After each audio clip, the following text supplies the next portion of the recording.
we got to get to our Caneswear Miami Hurricanes report with the one and only Manny Navarro. We will do that in 60 seconds. If you're a Miami sports fan, then there's only one store to go to, and that's Caneswear at Miami Fanwear in Davie. They're your one-stop shop for all your inner Miami CF, Canes, Dolphins, Panthers, and Marlins merchandise. They have hats, t-shirts, game day jerseys, and so much more. Located at 2511 South University Drive in Davie, and open 24/7 online at caneswear.com or innermiamiwear.com. Call them at 954-835-5597. Caneswear, the spot where Inter Miami and all Miami sports fans shop. The viewpoint, statements, or beliefs expressed on the following program by the host, guests, or callers are not necessarily the opinions of FantasyXS.com, Media Group Inc. ownership, management, sponsors, or website. Time for Canes fans to get what they want. Information, insight, and perspective. It's the Caneswear Miami Hurricanes Report with Manny Navarro, exclusively on the Big O Radio Show. Here's Big O and insider Manny Navarro. Yes, it's a beautiful thing. Time to rock and roll and talk a little Canes right here. Manny Navarro, of course, you can follow him on Twitter. You see the Twitter handle right there, Manny_Navarro. More importantly, please subscribe to The Athletic and support Manny and the great people there at The Athletic. They do excellent work, and they deserve your support. Plus, Manny, of course, gives you great coverage of the Canes. Plus, you get a lot of coverage nationwide, too. So take advantage of The Athletic. Manny, first of all, good afternoon, sir. How are you doing, my friend? Doing good. Getting ready for the kids to go back to school tomorrow. So I spent the morning taking school supplies over to the elementary school. My 6-year-old and my 10-year-old are all excited. They're going to be going back. Meanwhile, mom and I are like panicked because of COVID, you know? So I know. Yeah, exactly. And they're going to mask up, right? You're telling them to mask. Yep. Yeah. It's got, man, it's got and your kids are young, right? Mm-hmm. Yep. So that's actually a good thing, because you know what's really bad? Can you imagine being a senior the last 2 years in school now? Yeah. I don't know about you, Manny, but brother, I had a blast in high school. Like I freaking tore it up the 3 years. I'm old, folks. We only had 10th, 11th, and 12th. Okay. We had no ninth graders in our building. Back in those days. That's junior high, not middle school, okay, back in those days. But my 3 years, I mean, Hialeah High was a party school, and I had a blast. And I was thinking about this the last year and then thinking about it this year now. If I was a senior during this time and this ruined my senior year, oh, my God, dude. It was that's really rough for those kids. Right? Well, my oldest, this 5th grade is the year that they all go to Disney World, right? They do it's kind of like, grad night. We used to have it in high school, but they do this in elementary, middle school now. And so she's like, they better not take my trip away to Disney, And I'm like, listen, we don't know where we're going to be come May, June next year, So yeah, it's crazy. I was just talking about that now that the other day when I went to the Green Day concert, I was double masked. Mm-hmm. And I was at the stadium. And I get it, open out and all that, but I didn't care, dude. I didn't want to be amongst people. And I found myself paranoid the entire time, trying to situate myself where I'm away from people, and I didn't want to be next to anybody or anything like that. Because even though I'm vaccinated and everything, but I still double masked. And I said, screw it. And, I've come to that point where if I don't have to work the event like you do, then I'll watch it on television and I'll stay away from crowds, dude. I mean, do you find yourself like that too now? Yeah, I mean, when I went to the ACC media days in Charlotte, there were a lot of people not wearing masks, and yet, I tried to make sure I always had mine on. And I know there were people who went home and were sick. They got COVID after the ACC media event. So, I'm worried. I'm worried about going to stadiums. Atlanta, first game, Miami, Alabama. We're in the South. Yeah. And that'll be packed. Yeah, and the airport, so nobody cares. Nobody cares. Like, they wear the mask right on the plane, but I'm talking about as far as keeping distance. Like, no, it's like everybody's on top of each other. Getting in line, trying to be the first off the plane. So it's one of those deals where I don't know. I just you worry because you're going to be close to a lot of people. Yeah, that's crazy stuff.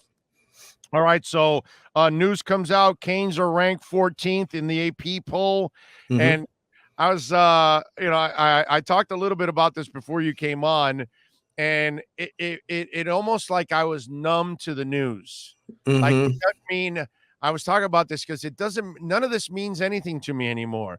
Nothing No. that Manny says, nothing that Manny does, no ranking until I actually see the results on the field. Right? It's just Yeah. we've talked about this. It's kind of like the Peanuts teacher just talking to me. Want, Yeah. want, want, want, want.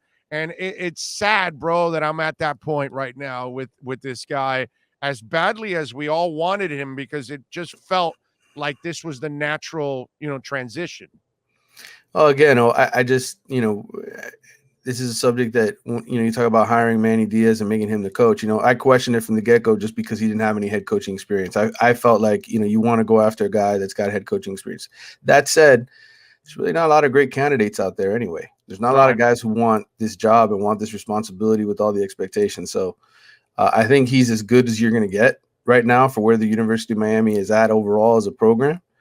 Mario Cristobal probably would have been my choice had they actually gone and done a real sort of search, because Mario at least spent years at Alabama with Nick Saban, is a very good recruiter in South Florida. But hey, this is who you got. You got Manny Diaz now. He's the guy, and like you said, and Cristobal, by the way, is proven and accomplished. Right.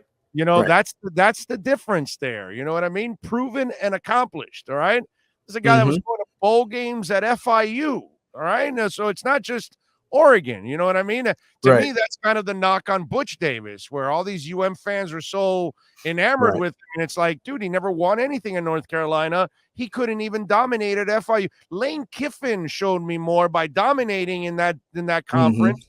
And then he moved on to Ole Miss. You know what I mean? Right. So he showed me something out of that. Cristobal has shown me. I haven't seen anything from Manny. But here's the thing, Manny. Here's where your life is going to be really interesting at the end of the year if he doesn't live up to the expectations. And we're going to come full circle. I talked about this before you came on. And you tell me now. If he doesn't live up to expectations at the end of the year and people want him gone, which you and I know they're not going to fire him no matter what at the end of this year, unless he's committing crimes, he stays here. But the way we were a couple of years ago when Mark Richt was coaching, and we all were like, well, wait a minute, dude, man, he's showing a lot as a defensive coordinator. Oh, man, that's the future. We got to make sure he doesn't leave and doesn't take another job. He's got to be the guy. Yeah, some people already wanted to fire Mark Richt to hire Manny. You know that. You know what I'm talking about. You're going to get the same thing about Rhett Lashley now. Because if Rhett goes on to have a good year this year, but the team doesn't have a good year, but he does his job like he did last year, then all of a sudden people are going to say, you can't allow Rhett Lashley to walk out the door. You got to fire Manny and hire Rhett. That's what's coming at the end of the year if Manny doesn't live up to it. Agree or disagree? I completely agree. I think if they have a big season offensively and they go 8-4 or 7-5, and you're just like, why is the defense terrible? That's definitely going to be what we hear here. But again, nothing's going to happen, right? Because we know he's got 2 years left on the contract. And so, yes, it can spend very negatively here for Manny as we move forward. I'll say this. So I think, after hearing about Sunday's scrimmage and talking to a couple of guys behind the scenes, I don't want to say that the coaches are nervous, but I certainly think like they look at the talent and they're like, okay, we still got a way to go. I didn't get any reports back that made me feel like, okay, these guys are ready to take on Alabama, Wow, because that's what I was going to ask you. Like, because I don't believe anything the coaches tell me. Whoa, we did this in practice. I get out of here, dude. Unless the media and the fans are there, I don't believe it, because they'll be honest about it. So I was going to ask you about that. So there wasn't any real impressive stuff coming out of this scrimmage. Well, I think what was impressive was that De'Eric looked like De'Eric. Is the consensus that I got, that he looked like the way that they want him to look. Now, they feel better about the receiver. That's still not enough, because he right, defensively. You're right. It's just I'm glad De'Eric is De'Eric, but I kind of count on De'Eric already. I'm not.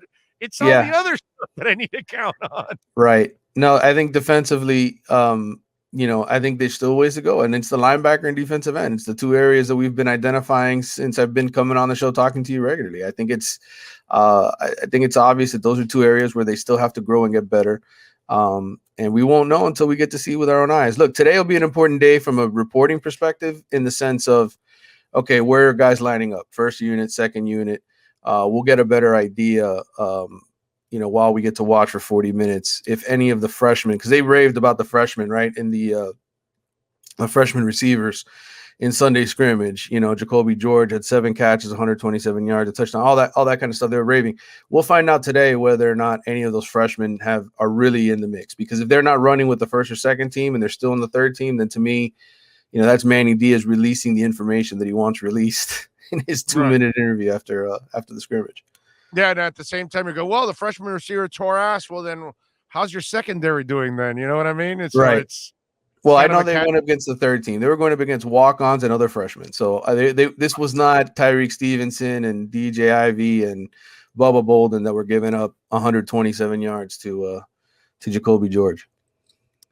I don't want to say confidence level, because what is the kind of buzz that you're hearing from the players for this Alabama game? Because obviously most of us are counting them out, and they've got to know that most everybody's counting them out, including Las Vegas, because they're nearly a 20-point, underdog with all of this. I'm just, because usually athletes, they love using things as motivating factors. And I'm wondering how much of the diss is a motivating factor for the team.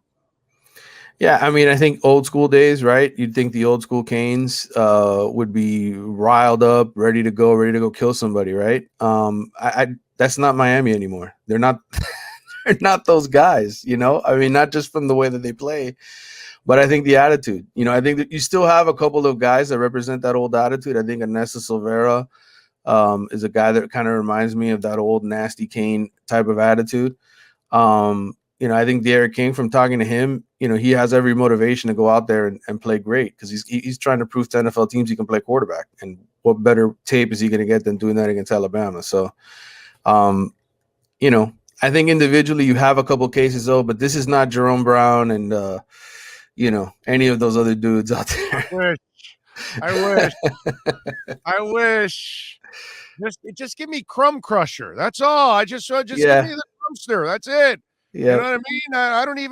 I don't even need Ray Lewis. You know what I'm saying? Just give me some of that flavor from the past. That's the thing, is that on defense, they really don't have that guy, right? They really don't have anybody that you look at and you say, yeah, that guy's nasty, right? There's just, I mean, Bubba Bolden last year, the Clemson game, you have the image of the bloody nose and him blocking the field goal, and you're kind of like, but that's what they're missing in my eyes. They're missing that beast on defense. And I think they've got them. They're just freshmen. They're Leonard Taylor and James Williams. Those are those guys that are going to develop into that. But I think right now, in terms of the guys that are going to play, I don't know. I've been around this program long enough. You followed them long enough to just, what that guy looks like. And I don't see that guy right now. Yeah, no, you're right. I mean, I don't even see him on offense. Mm-hmm. And Mel Bratton and Michael Irving were those kind of dudes. Mm-hmm. Say what you want about the soldier, but the soldier brought an attitude to the table. You know what I mean? I know he's going to be serving a lot of jail time, but my point is he brought that attitude, and it's kind of like you want those kind of dogs in there, and you don't see a lot of that. Now, not to give away this article, because we want you to subscribe to The Athletic, but you talked about 4 breakout candidates in your article. Mm-hmm. Yeah. Give me one of those 4. Give us one of those 4, so that way people then have to go read for the other 3. Sure. I'll give you one of the 4. I'll give you the guy in the photo. That's Keontra Smith, who is one of those guys on defense that Manny really wants to break out, and be an important player on this team. He's a little undersized. He's, 5'11", 205 pounds, probably 210. And they've probably been able to get 5 more pounds on him here during camp, trying to beef him up for Alabama. But he played well in the scrimmage, from what I understand. 4 tackles, pass breakup, and You know, he's Hey, he's by the way, Maurice Crumb Crusher was not a big guy. Since we just talked about him, he wasn't a big. The Fly. What was the kid's name? The little linebacker that we called him the Fly. I mean, Rohan wasn't very big either. Rohan either. Yes, exactly. But he's fast. He plays in the box, and he makes plays. He tackles, you know, and that's what you need at that position, right? You need somebody who can wrap up. My problem is I close my eyes and I say, oh my, this is Alabama, right? They've got 360-pound guys. What are they going to do running at Keontra Smith? Like what is that going to look like on the field? And I just, you know, for Miami fans, I cross my fingers and I said, man, I hope it's not as bad as my dreams look, you know? Yeah, that's where you need Jerome Brown and Russell Maryland in front of him. Right. You know what I mean? I like the D tackle rotation for Miami. I do. I mean, look, it's not Jerome Brown and Warren Sapp and a bunch of, you know, Pro Bowl, you know, Hall of Fame type players, but they're solid college players. They got 4 solid guys there in my mind. I think Nesta will get drafted. So to me, you know, you got a decent defensive tackle rotation where in years past, man, let's face it, that position was pretty bad. I think Manny D has done a better job recruiting it since he's been here. No, I'm with you. I think that the tackles are all right. Their problem is going to be the ends, and that's going to serve up your secondary if you can't get any pass rush out there. Do they have a linebacker that you feel they can count on as a pass rusher at all? Wow. You know, Corey Flagg is good at tackling in the middle linebacker spot. I don't think he's really a guy that's going to provide pressure. Keontra could blitz off the edge and get to the quarterback. But again, he's a small guy. He's not, you know, to expect him to beat, you know, big dudes and get around them easily is probably a tough ask. So I don't really think so. I don't think there are elite pass rushing linebackers on this roster. Again, that's the toughest position to recruit. Linebacker nowadays is the toughest position to recruit. And why is that? I just, you know, because the game at the high school level has turned into spread, right? They're lining up with 4 wide receiver sets. And so you only have one, right? And most times that linebacker who's out there is asked to drop into coverage, you know, or to blitz. And so to me, there's not a whole lot of tackling. There's not a whole lot of development of read and looking at a hole and you know, and it's hard. It's a hard position to coach. And so many kids don't want to play that position. They'd rather line up and play defensive end and go after the quarterback all day, you know? So money. Yeah. Yeah, get the quarterback, get the money. That's what it's all about. All right, what are you working on over at the Athletics so folks can check you out, my friend? Well, man, listen, you mentioned the article that I had out today. I just put out a new podcast yesterday as well. It's with Charles Fishbein of Elite Scouting Services. You know, we talked a lot about this roster, just breaking down who the best players are talent-wise, and so that's fresh. The Wide Right podcast. You can download that Apple Podcast or wherever you go. It's everywhere. And you know, we're gonna have more stories from practice this week. You know, today, like I said, is a big day. I'm interested to see where everybody's lining up, what they look like, who's hurt. You know, there's always the mystery of who's hurt. Zion Nelson, by the way, did not play in that scrimmage, so that's something to watch. He's your starting left tackle. He's been out of practice now for I think a week. And I saw from some photos that he was in, you know, regular clothes, short and t-shirt. He wasn't out there on the field in uniform. Ja'Kai Clark's another one who we knew about would be out, but you know, Al Blades is another guy everybody asked me about. What about Al Blades? He was, you know, in shorts and t-shirts. So, you know, I'll have reports from practice this week. We'll get a chance to talk to some guys, and you know, hopefully, as we get closer to this thing, we'll have some more interesting reads. I got some stuff I'm working on. I just don't want to reveal it all yet. All right, there you go. And, you know, he's always working on something, always great insight with the Canes. And you can catch him twice a week here with our Caneswear Miami Hurricanes report. And go visit Brett and all the great people out there at 2511 South University Drive in Davie. Remember, when you order over $99, you will get free shipping. And go to caneswear.com 24/7. You can order there at caneswear.com. Call them 954-835-5597. That's 954-835-5597. Manny, as always, you're a stud, my brother. Thank you for taking some time. We'll talk to you on Friday. Good talking to you. Talk to you soon. You got it, baby. There you go. The great Manny Navarro. Love it. Appreciate it.